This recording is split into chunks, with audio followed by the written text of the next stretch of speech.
welcome back to my channel. So today I will be doing a fashion week roundup.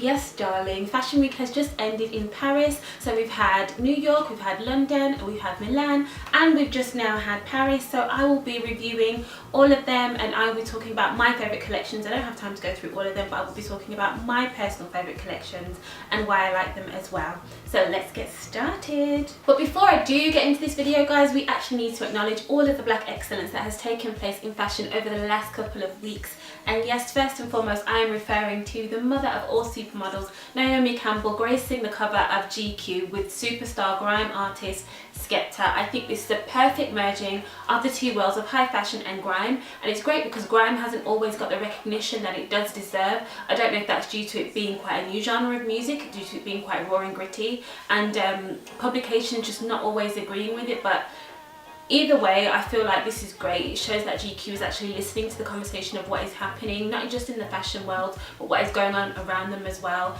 And Naomi Campbell said in a GQ interview that when she picks the jobs that she's going to do, she doesn't care about the fame or the money. It's not about that for her. She made it very clear that now when she chooses her job, she thinks about what it's going to do for her people, what can she do for them, and I think this is great. Coming off the back of Black Panther, where we just saw Chadwick Boseman on the cover of Rolling Stones, Lupita Nyong'o on the cover of Allure, and then Michael B. Jordan on the cover of GQ. I think this is a great push for diversity amongst publications, and I'm here for it. I'm here for black excellence at its highest level, and I just thought it was great. Secondly, we need to acknowledge the queen of YouTube, Patricia Bright, who was on the cover of Glamour magazine. Yes, darling.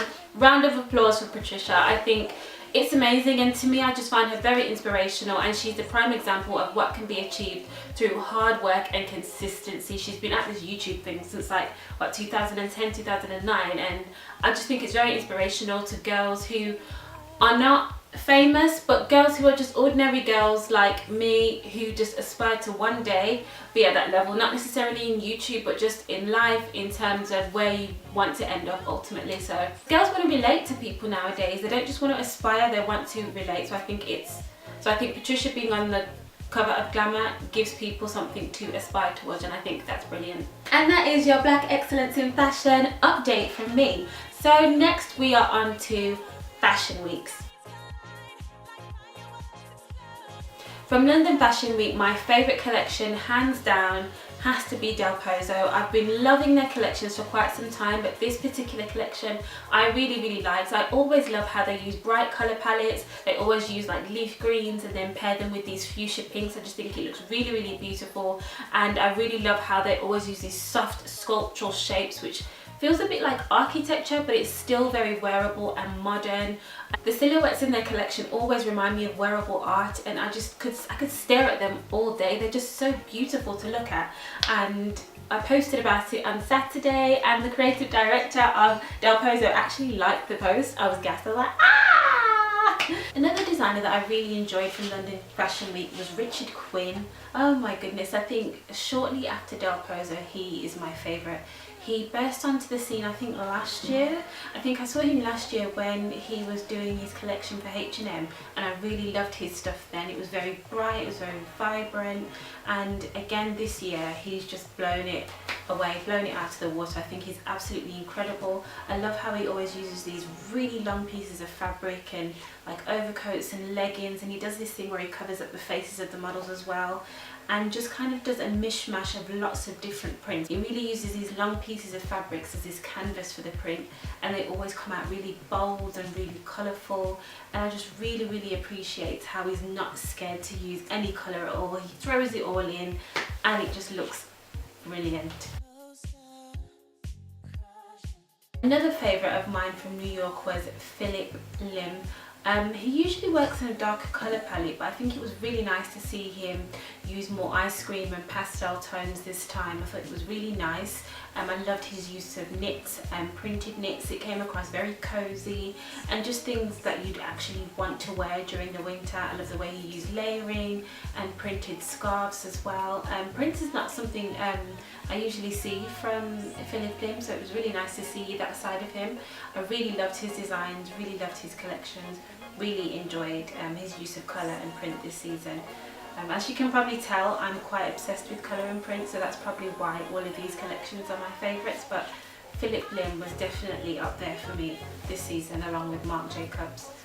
I also love the Marc Jacobs collection. I thought that was fabulous. I liked the reference to the 80s with these massive shoulder pads and all these different colours. I thought it was just great. I kind of wish that, not that I was born in the 80s, I don't usually like, one thing I really don't like is massive shoulders on jackets. I personally prefer a relaxed shoulder on a jacket. It was wearable, but it still felt very theatrical, which I appreciate. Marc Jacobs always puts on a show.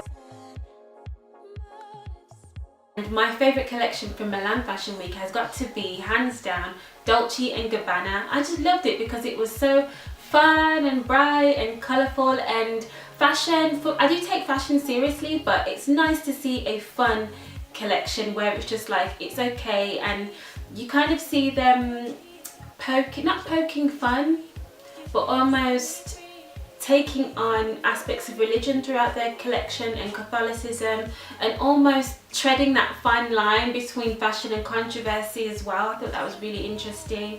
I love the prints. Oh gosh, I love the shoes. The shoes are fabulous. I need some in my life because I am a shoe fiend. I love the oversized jumpers with slouchy trousers. I thought that was really, really cool. I also really enjoyed Valentino. I love the way that they did this print placement. My favourite look, I think it might have been the opening look, and the print was all at the top and it almost looked like a flower was opening. It was just so pretty. I also enjoyed a lot of their coats as well. I really enjoyed Valentino's monochrome colour palette of black and white, and sometimes black and white can come across quite stiff and quite serious, and I know a lot of these collections were influenced by what is happening in the world at the moment, and responding strongly to feminism and everything, but I thought a lot of the coats in Valentino were serious and also playful at the same time. They were serious in the sense that everything was quite clean cut and quite oversized and quite long, but then you get this beautiful scalloped edging which keeps it quite fun and flirty, and I just thought that was really nice. I also really enjoyed Balmain as well. I thought it was very different to what they usually do. It was still the very Balmain attitude, but there was a lot of shimmer going on, there was a lot of silver, there was a lot of painting in there as well. There was a lot of slouchy trousers. It was nice though to see those some of those military shapes from Balmain that we haven't seen for a little bit. When Christophe de Carmen was at the helm of Balmain back in the day, he used to do these really strong military type jackets, and it was nice to see them again, but in a different way, in a softer way. There was a lot of sheer pieces in the Balmain collection. There was also this really beautifully tailored double-breasted off the shoulder like Bardot type jacket paired with a pair of like cocoon trousers. I thought that look was just amazing. I was like, oh, imagine having some massive black sunglasses on with that and just walking down the road. Are you okay? Like, nobody could tell me nothing if I look that fabulous all the time. Like, ugh. So that's it from me, guys. That is the end of my fashion review. If you had a favourite collection from this season's fashion show, comment below and let me know which one and why, and I will see you in the next video. Bye!